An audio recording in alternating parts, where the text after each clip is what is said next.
তো হাই বন্ধুরা, আমি এখানে ঘুমিয়ে আছি। আমার বউ দেখো খালি বলছে ওঠো না।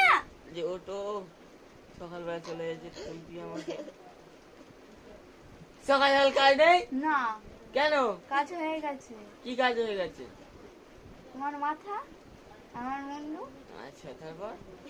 ওঠো, উঠবো না, ওঠো, ওঠো, ওঠো, আমি উঠবো না, ওঠো, উঠবো না, ওঠো, উঠবো না, ওঠো। উঠবো না, এসে লসটা গালে ঢেলে দেবো। না, ওঠো। না, হ্যাঁ, না, ওঠো। না। তো বন্ধুরা, আমার বউ আমাকে সমানে তোলার ব্যবস্থা করছে, কিন্তু আমি উঠবো না। ওঠো না। আমাকে উঠতে বলছে, আবার না বলছে, তাহলে আমার ওঠা উচিত না? ওঠো, কি ওঠো? ওঠো, কি ওঠো কোটো? কি ওঠো, কি ওঠো কোটো? ওঠো। অটো, অটো তো আমার বাবাকে দিইনি আমার।